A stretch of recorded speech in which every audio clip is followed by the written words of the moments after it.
Welcome to the Zen Studies podcast. I'm Domio Burke. Thanks to new supporting member of the podcast, Coral from right here in Beaverton, Oregon. Zen Studies podcast episodes are generally produced specifically for podcast listeners, one of the strengths of my show. But I go on sabbatical in August to take care of things I usually can't get around to and to renew my creativity and inspiration. So this sabbatical offering is a recording of a live talk I gave at Way Zen. I hope you will enjoy the informality and spontaneity of it. So I called this talk Stories of My Teachers. I became a lay student of Gyokuko Carlson in 1996, received monastic ordination from her in 2001, and Dharma transmission in 2010. From the beginning, however, I had a second teacher in Gyokuko's husband, Kyogen Carlson. The Carlsons founded and guided Dharma Zen Center together, as I discuss in this talk. You couldn't really have one of them as a teacher and not the other. This talk ended up being primarily about Kyogen, as it happened on the same day as our founders ceremony, commemorating his death and the profound debt of gratitude our Sangha holds with respect to him. And Gyokuko, of course, but she's still around, and you don't do founders ceremonies for living people. I hope you will enjoy. I'm calling this talk Stories of My Teacher.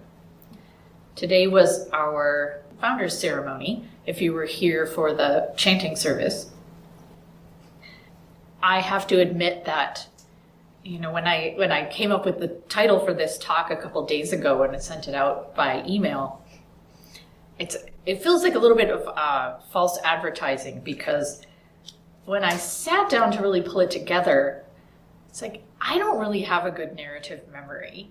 Ironically, Kyogen had a great narrative memory. He could tell you stories, and this happened, and then that happened, and then that happened. To me, it all just becomes like a mush, and I have emotions associated with it. Like, I really liked that.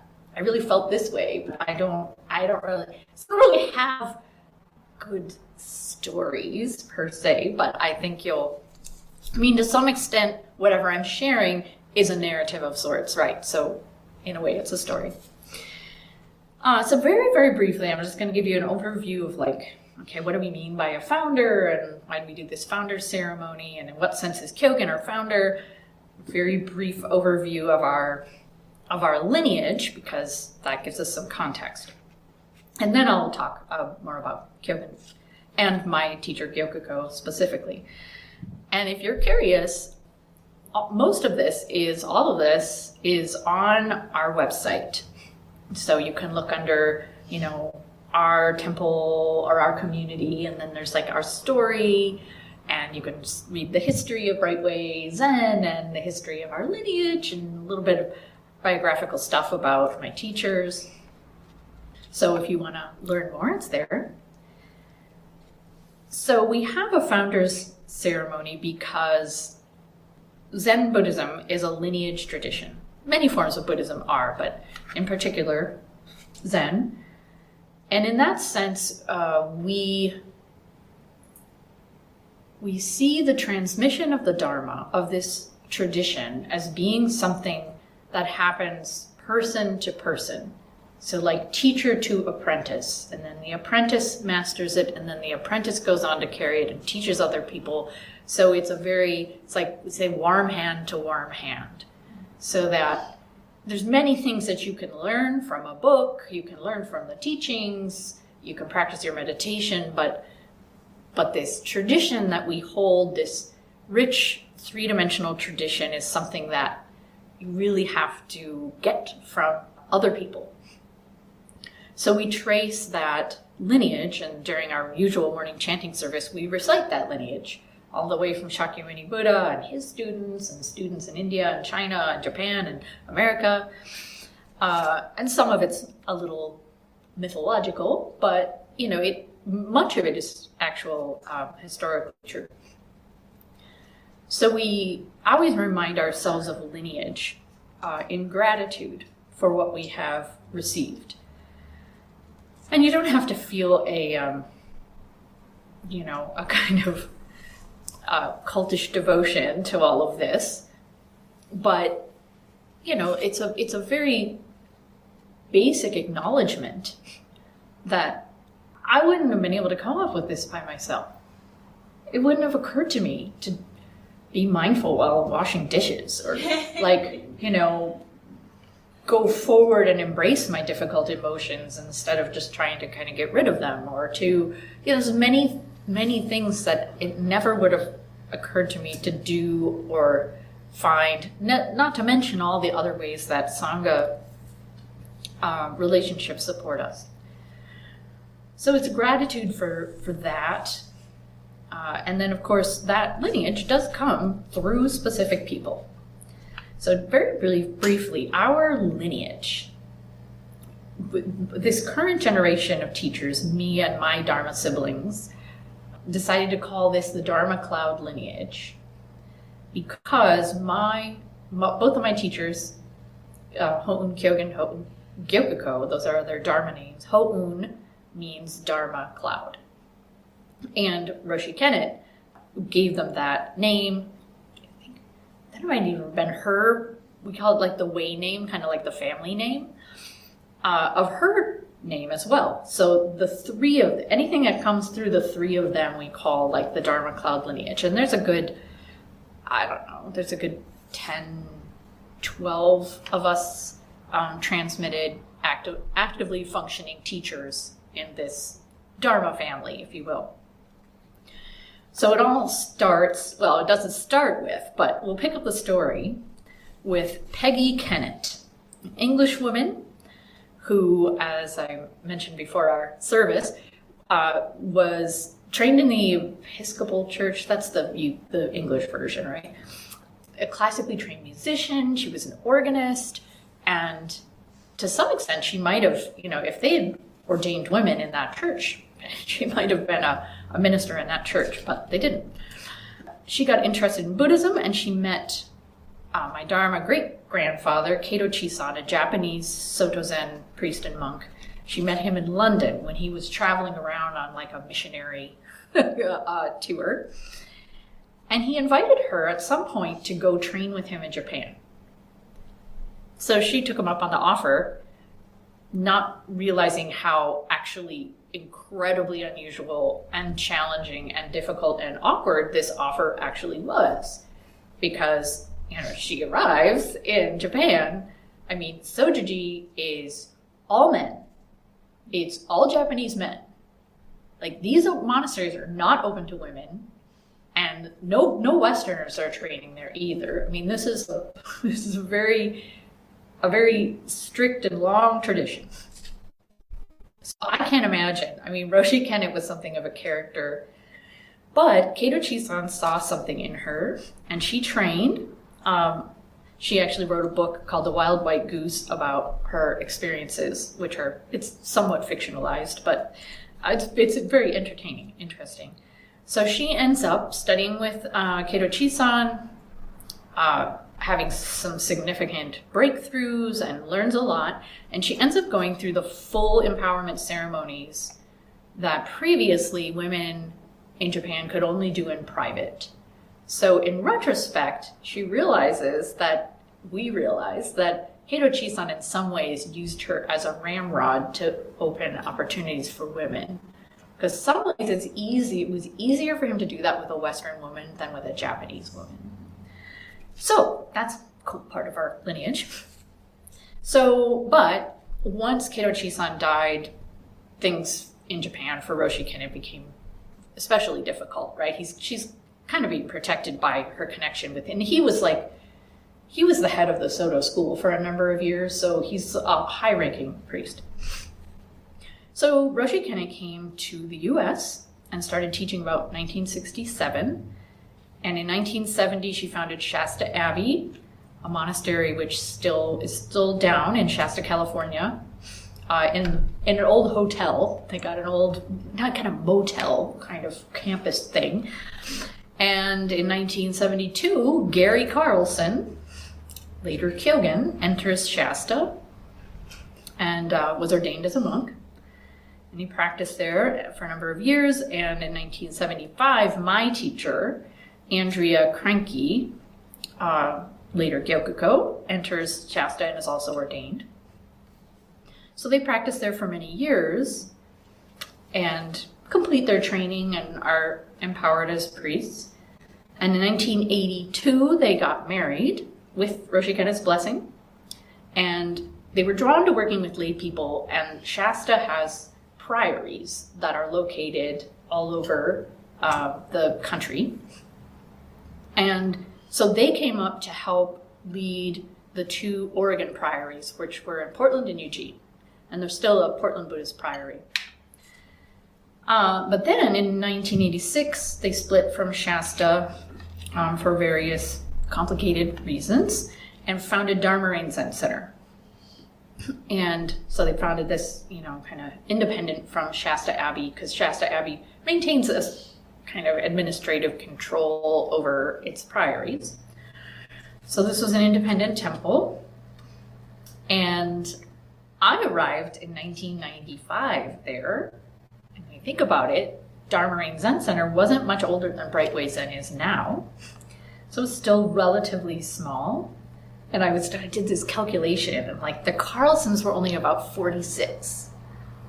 And I'm now 52. So it's kind of sweet to think of arriving at this community that these 40-somethings were, and not really, you think about it, then that means they started it when they were in their 30s.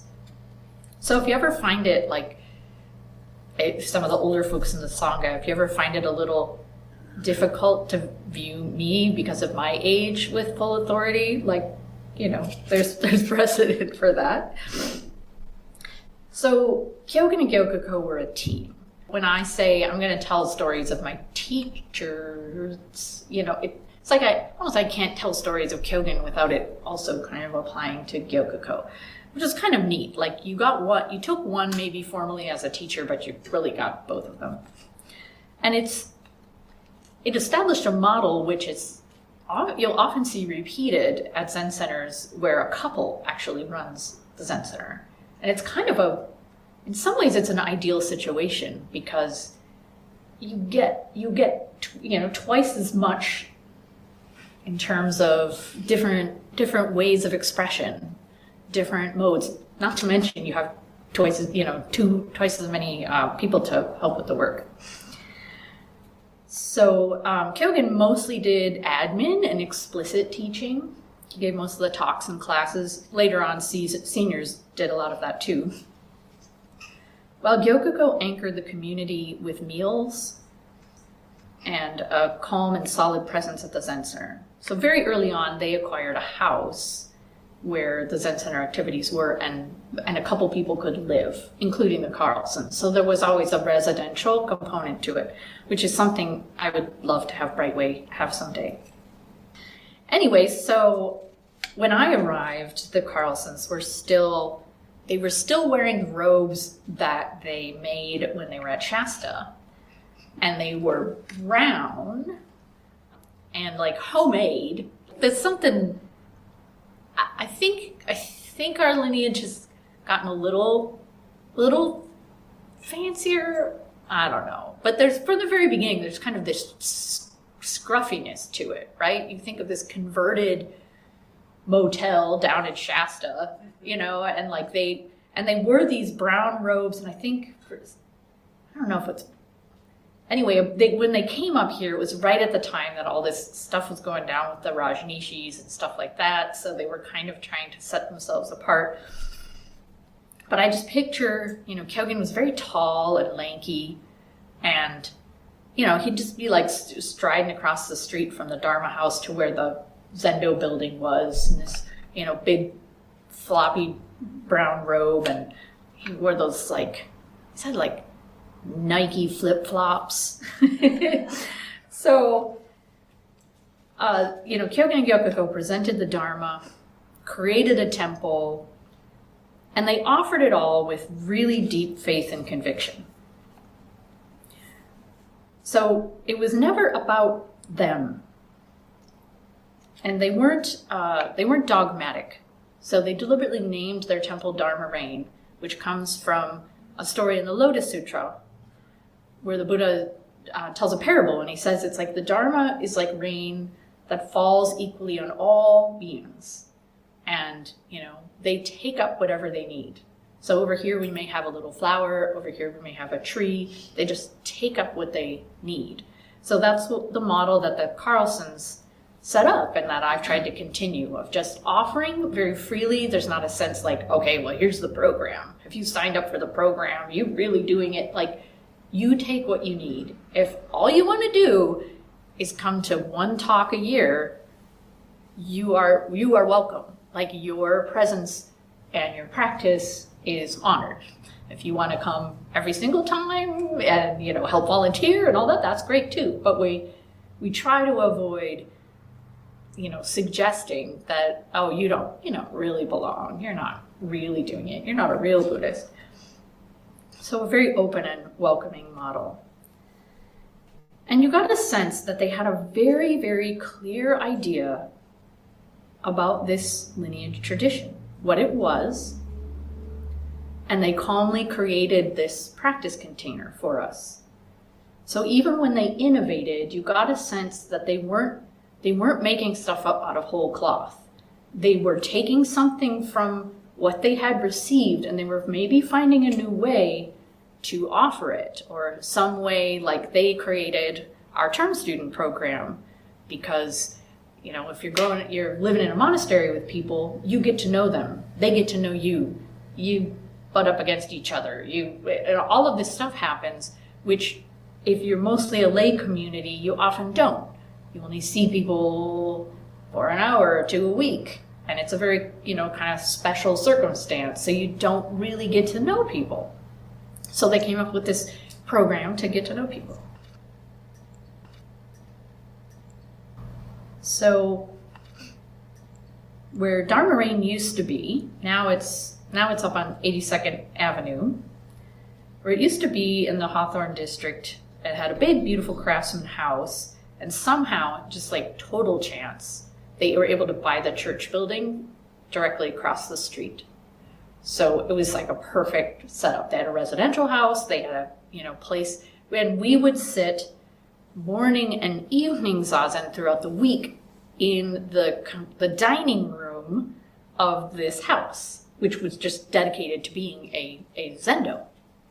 So it had an altar and cushions set up and everything was all ready. So there's room for about 8 or 9 people in there. And we would sit there in the morning and evening, Wednesdays through Saturdays, do a chanting service in the morning and chanting in the evening. And Kyogen he'd be there for the morning. Gyokuko was doing exercises and stretches and stuff. And then in the evening, Gyokuko was there. Kyogen was not. So they shared that. And, in the early days, I can remember Kyogen, maybe there's only a couple of us there for morning chanting. And he would sit on the bowing mat, which is this thing, which sometimes in the cloud you can see in front of the altar. So he would be doing the doshi part, right, of like offering incense and doing bows and being on the bowing mat. And he would just bring the instruments over, and he would do the instruments too. So like it was a one-man show. I mean, later on, some of us learned how to do various things, but you got a sense that like this morning zazen and chanting was going to happen, even if no one else was there. This was just something that happened. So they set up this really regular schedule of practice that we could drop into. And he had very precise ideas about how chanting should go. And you never got the sense that you had it quite on the mark. But he also really wasn't good at like sitting down with people and really mentoring them until they got it. You would just know that, he was always just permanently a little dissatisfied. But, you know. So after morning chanting, Kyogen would make breakfast because he had oatmeal that he's very, very proud of. And during sesshin, we will actually be eating this kind of oatmeal. So it's a very, like, I think he kind of came up with the recipe. Anyway, it's Bob's red mill, extra thick rolled oats. And you cook it like, basically like rice. You get the water boiling, you put the oatmeal in there, and then you just let it sit and absorb the water. Because if you stir oatmeal, it gets pasty. So this is like, you know, the oats are soft, but they're nutty and whole. And anyway, so basically a Dharma rain, you have breakfast, I mean, I'm not sure that they do this anymore, but definitely during retreat, it was oatmeal every day. That's what you had, because then the next day, any leftover oats from the previous day can be incorporated. So that's what we're doing in sesshin. We're going to have those oats every day. And then our meal was silent until we were done eating. And then we'd hit the clappers, and then we'd have conversation. And sometimes in the early years when I was a resident there, so I started staying there part-time when I was in graduate school, starting about 1997. And then around 2000, when I was done with my master's, I moved there full-time. And so we'd often end up with meals, particularly lunches, where I was just sitting there with Kyogen and Gyokuko in the kitchen. There was a kitchen table that had like 3 chairs. If you had more than that, you pulled the table out from the wall. If you had more than that, you set up a table in the living room, right? Like it was expandable and contractible. So I ate many meals just sitting there with Kyogen and Gyokuko, my little 20-something enthusiasm, being able to soak up the presence of these 2 teachers. And on Sundays, Kyogen would often ask us over breakfast, so what he should give the Dharma talk on, which was supposed to happen in a couple hours, right? And I always found that so amazing, but now that's what I do. I make it on Sunday mornings. I get up and I have my coffee and breakfast and I write this talk. I mean, you just do it. You do it, and pretty soon it's not all that hard. And his talks were very engaging. They often included mentions of something he heard on NPR, or Star Trek references, or other popular culture references. And the talks were always edifying, even though most of the time they kind of digressed and man, he's talking about this and he's talking about that and he's talking about that, but then he'd bring it all back together at the end, and you'd be like, all right, And the thing is that so recently this book, You Are Still Here, came out, and my Dharma sister Jiko edited this. And from transcripts of his talks, and I don't think anybody realizes, I mean, she preserved the content, but that took a lot of work.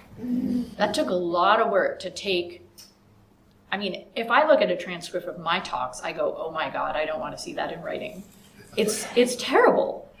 So to take that from somebody who also tends to digress all over the place and make it coherent is a mighty task, but she did a beautiful job. So, and one of the things that always struck me the most about him was just his deep sincerity and presence and compassion. And we would have Q&A sessions after he finished his talk, like we do. And I mean, sometimes I get annoyed at the questions. Right? Like somebody, and that's not even the topic that he was covering, or somebody kind of has an agenda and they're just kind of wanting to bring their agenda instead of really asking a question, or I don't know. But he would always he would find something to connect with the person over. He would find something in what they said, and in this very generous way, just meet them, proving it's not about the right answer, right? It's about actually meeting a meeting people where they are. So when I think about what I learned from my teachers, I mean, I couldn't finish the list, but from Gyokuko, I got guidance on my own particular path, karma and awakening. And like I mentioned, that how to create a residential center, which isn't something I've really been, doing, but will hopefully in the future. And from both of them, of course, ceremonies, like we did today, the form of sesshin or meditation retreats, and certainly the Dharma. But from Kyogen, I learned how to run a Zen Center.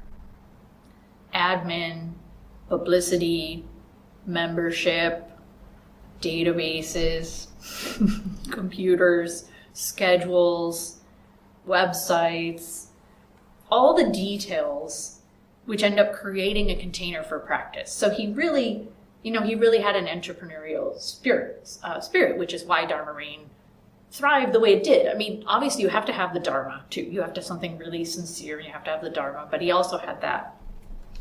So I'm unfortunately blessed with some of those skills myself. So that those of us who were transmitted as teachers, I like to think if you dropped us on a desert island, we could recreate our tradition. More or less all aspects of it. Maybe we'd forget some details, but all of the essentials would be there. And this, like I said, is through an apprenticeship model. So, like I said, I have a terrible narrative memory, and I remember how I felt, but not the details.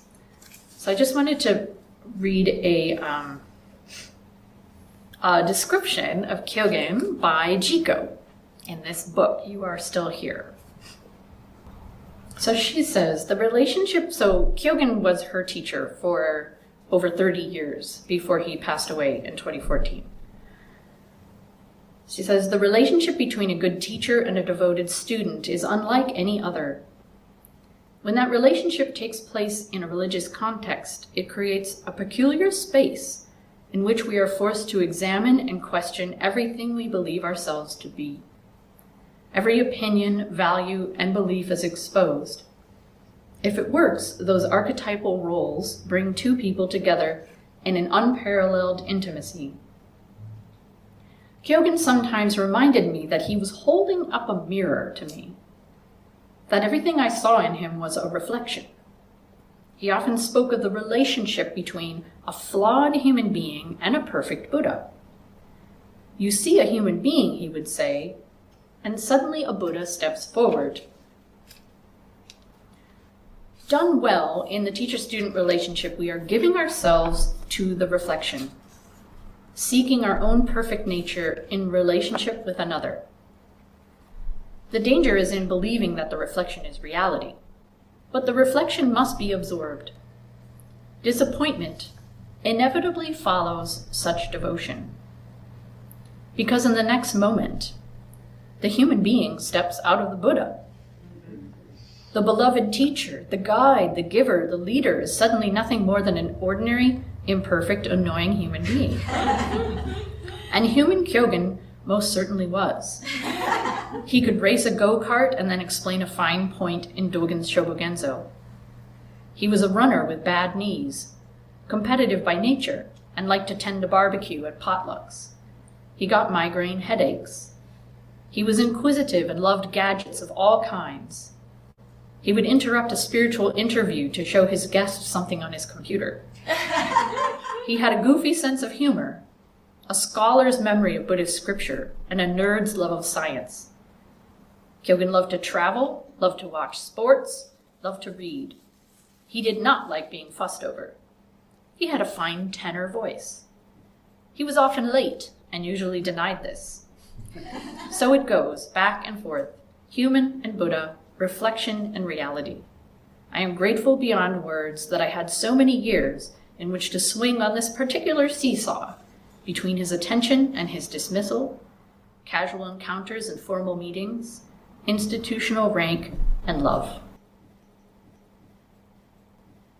So I meant to start my whole talk with the warning that I might cry. I wouldn't even warn, and it wouldn't bother me at all, except that it's really difficult to talk when you're crying. I've come to, it's like when we love someone, especially if they're a major part of our life, they literally become part of who we are. And so when we lose them, we feel emotional pain and disorientation the same way as if part of our body was removed. We'd feel physical pain and disorientation, right? Like part of us is gone, is lost, is removed. And so there's always, and I find, and some of us find, it's very easy to be moved to that edge of the enormity of love and gratitude and grief and wonder and awe. It's like, it doesn't take too much in terms of words or music or anything to put us right there, which in some ways is a gift and in some ways can be annoying. But anyway, so just a few of the things that I picked up from Kyogen and by extension Gyokuko. And I'm just going to briefly go over these because then I have, I would like somebody to read a very short, like 1-page essay that I wrote in March 2015, just a few months after Kyogen died. There's no way I can get through that. So I figure I'll have somebody in the cloud read it out loud for me who's not easily moved to tears. So these are some things I learned and flavors I picked up from Kyogen, and they're not exclusives. It's not like, oh, other Zen centers wouldn't have this, but the first, is an emphasis on Zazen, Sesshin, and the possibility of awakening. But also a very masterful balance between emphasizing that and also emphasizing, and 99% of the time you're living your life off the cushion, right? And it's where you can practice every moment, and that how you manifest this in your everyday life is just as important. So by extension, Kyogen and Gyokuko, but Kyogen in particular, was a passionate advocate for lay practice, for what he called being ordained into your life. So there's a lot of traditional Zen practices, like being in a monastery, being ordained, going to meditation retreats, things like that, which may be less accessible to certain people, or maybe something that people don't even want to do. But he would emphasize you don't need to do that. What you need to do is be wholly present in your life. So it was always like the lay path, which kind of by definition means every one of you has a different path. You have a different life. You have different karma. You have different families. You have different jobs. Every one of you has your own path, which is just as rich and full as any kind of formal Zen path. So he was very passionate about that, and that's why in our lineage we have a number of fully empowered lay teachers. So they were not ordained like I was. They did not spend time in a residential community like I did, but they can give precepts, they can have students, they can transmit what they learned, all of that.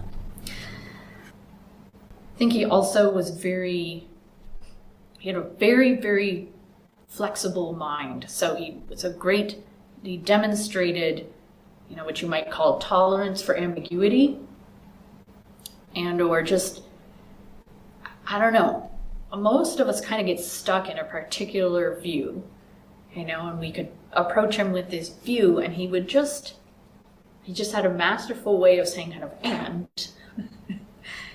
and just, not challenging like he was attacking you or anything, but just and, so that you kind of went, oh, okay, wow. And a great example of this was he had a long friendship with a local evangelical Christian. And this Paul Metzger, this evangelical Christian, taught at Nova Bible College. I think it has a different name now, but anyway. And he and Kyogen, somehow they met at some interfaith thing and hit it off. And like, we're talking evangelical, we're talking conservative, we're talking like you are going to hell if you are gay. And somehow Kyogen and Paul had conversations, respectful conversations, and they even arranged interfaith dialogues with groups of us from the different communities. So we'd have a potluck, like we'd go to the Nova Bible College, a bunch of us Buddhists, some of whom were explicitly gay, and we would have a respectful dialogue with these folks. And, you know, Paul and Kyogen, I think, both realized, even though they did not see the world the same way, but they understood that respect and, you know, that kind of connection, that's where healing for individuals and for our culture has to come from. So they really modeled that. And there's actually, this is self-published by Paul Metzger, but he wrote a book called Evangelical Zen. And because he has a Japanese wife and he spent time in Japan. So these are different reflections of like his journey and his experience of Japan. And then with each chapter, he had Kyogen respond. Like Kyogen just kind of mused or filled in or responded to whatever Paul had written in the chapter. So it's a very sweet book. And he also really emphasized the importance of Dharma reign, our lineage, staying connected with the larger Soto Zen world, which is kind of a work in progress. You know, Soto Zen has been here for, 60 years in terms of like the convert communities, but, you know, much longer than that in terms of the heritage Buddhist communities. And, you know, everybody just, it's like a bunch of mavericks. You just, you know, you got translated by your teacher, you ran off, you started a Zen Center, you did things your way. And like, there's no overarching, like there is in Japan, there's definitely like the Catholic Church. It's like there's an overarching organization and there are ways things are done and kind of you know what you're getting, for better or for worse, right? In the US, it's just kind of each, you know, this is the way we love to do stuff, right? We're just individualistic. Don't tell me what to do. I'm just going to go off and start my own Zen Center. But that has its own problems, right? Because then when you're not connected, you have no peers to hold you accountable, things can really go off the rails. So anyway, for many reasons, he's one of the central people who revitalized the AZTA, American Zen Teachers Association, and the SCBA, the Soto Zen Buddhist Association. He was president for a couple of terms, and when he was president, I became the first associate member of the board, meaning I wasn't a transmitted priest yet. I wasn't a full member of the SCBA, but they felt it was important to have somebody like that on the board. So I was the first person to do that, and then after that I moved into being the coordinator of the SCBA, like the admin person, which is in some ways is like how I know so many and how many Zen folks know of me. It's because I emailed them about their membership or about their session registration or something like that. And I think, you know, I was going to school to become a wildlife biologist when I got heavily involved in Zen. And for various reasons, I became somewhat disillusioned with the path of a wildlife biologist. And at the same time, I saw, if you had to ask me at that time, look around you, and that's what people are doing and who is making the biggest difference. And it looked to me like my teachers are making the biggest difference. I mean, maybe not in a political or societal sense, but I saw the difference they were making in people's lives and in my life. And I'm like, well, I think I'm going to go on this path. Chinryu, are you ready to read that little... At my Zen Center last Sunday, we read and discussed a beautiful teaching from Kyogen Carlson, one of my Zen teachers. It was from the chapter, Dharma Realm, in a little booklet Kyogen called Zen Roots. It called this excerpt, Kyogen Carlson on the Cosmic Buddha. We lost Kyogen suddenly last September to a heart attack, and rediscovering this teaching from him made me miss him terribly. It isn't so much that I miss him personally, in the sense of regular interactions, although he was generally a fun and interesting person to be around. Since I completed my junior priest training in 2010, I had not seen Kyogen that often, so I can't claim to be one of the many people directly impacted by his absence on a daily basis. What I felt profoundly this last weekend was a longing for his Dharma. This Dharma includes his teaching, or his unique way of understanding and expressing Buddhism, Zen, and practice. However, that's only part of it, because I had that aspect of his Dharma when I was holding his written teaching in my hands. The part that was missing was his living testimonial to the truth and reality of those teachings, his posture, his eyes, his physical expression that grounded the teaching in front of you in a provocative, encouraging, and indisputable way. Anyone can write or speak teachings that sound pretty good. They may resonate with us, challenge us, or inspire us. But just because they sound good doesn't mean they are true or effective. And just because we like them doesn't mean we understand them. And then sometimes we don't like teachings and we want to avoid them. Then we encounter a true teacher like Kyogen, someone who verified for himself through direct experience what he taught, and someone who had achieved the spiritual maturity to abide peacefully in his understanding without needing to convince or convert others in an effort to feel more secure. Such a teacher gives you the opportunity to experience a full, embodied encounter with that which you do not yet know. Kyogen Carlson on the Cosmic Buddha is his take on the Zen encounter with what Houston Smith calls the More, and what Kyogen's teacher Roshi Kennett called the Lord of the House. Vaguely theistic imagery is often troubling to Zen students, and when I first encountered it in Zen, I was strongly ambivalent. On the one hand, I was intrigued by the idea of having some kind of transcendent experience, but on the other, I was worried that this woo-woo stuff was a sign Zen was going to prove itself to be based on BS in the long run. I went to Kyogen with my ambivalence, hoping he would tell me to ignore all of the references to the Lord of the House and the Cosmic Buddha in Roshi Kennett's writings, because they were irrelevant to Zen practice. He didn't. He compassionately tried to explain the presence of devotion and theistic imagery in Zen, as he does so well in his essay. But he didn't back down. There he sat, a thoughtful but slightly wry expression on his face, a concrete testimony to a reality I had not yet experienced. There is much more I don't understand, and much more Kyogen could have taught me just by living his truth.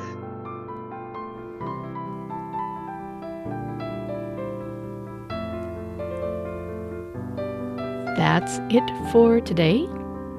I will be back in September with regular episodes.